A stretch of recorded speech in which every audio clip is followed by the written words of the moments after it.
नमस्कार दोस्तों, मैं अनुराग मिश्रा और आप देख रहे हैं राग दरबार। दोस्तों, उम्मीद है कि आपको हमारी पेश की हुई कहानियां पसंद आ रही होंगी, आप उसका मजा उठा रहे होंगे। और आज एक ऐसी ही कहानी, एक ऐसी मजेदार कहानी के साथ मैं आपके सामने फिर से उपस्थित हूँ।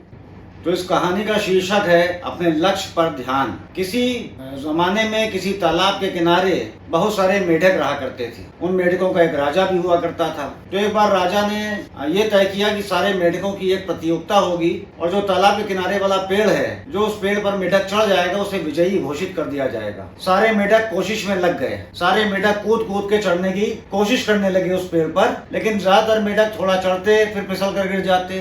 अब नतीजा क्या हुआ कि बहुत से मेढकों ने हार मान ली, लेकिन एक मेढक लगातार कोशिश करता रहा, जबकि सारे मेढक उससे कह रहे थे कि ये काम नहीं हो सकता, हमने अपनी कोशिश करके देख लिया है, ऊपर पेड़ पर चढ़ना असंभव है। लेकिन वो मेढक कोशिश करता रहा और आखिर में उस पेड़ पर चढ़ गया और राजा ने उसे विजयी घोषित कर दिया। तो लोगों ने बाद में उस मेढक से पूछा कि आखिर क्या बात है कि बाकी कोई मेढक ऊपर नहीं चढ़ पाया, तुम ऊपर कैसे चढ़ गए? तो उस मेढक ने जो जवाब दिया वो आपको भी सुनने योग्य है। वो मेढक दरअसल बहरा मेढक था और उससे जब कोई बहुत तेज आवाज में बात करता था तब भी उसे बात सुनाई पड़ती थी।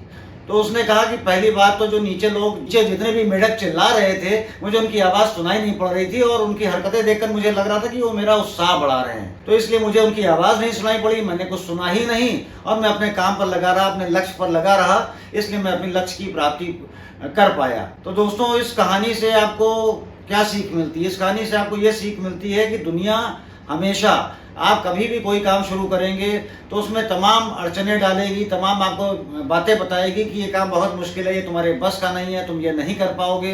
लेकिन अगर आप अपने लक्ष्य पर ध्यान रखेंगे तो आप यकीन जानिए कि एक ना एक दिन आप उस लक्ष्य को जरूर प्राप्त कर लेंगे। तो उम्मीद है इस कहानी में छिपी शिक्षा आप तक जरूर पहुंची होगी, आपने इस कथा का आनंद लिया होगा और हमें खुशी है कि आप हमें, हमारे चैनल को जितना प्यार दे रहे हैं, जितना सम्मान दे रहे हैं, जितना स्नेह दे रहे हैं, उसके लिए हम आपके आभारी हैं। और आपसे उम्मीद करते हैं कि आप हमारे चैनल को यूं ही देखते रहेंगे, यूं ही हमें सब्सक्राइब करते रहेंगे, लाइक और शेयर करते रहेंगे। अपने कमेंट बॉक्स पे आपके कमेंट्स का हमें इंतज़ार रहेगा। नमस्कार।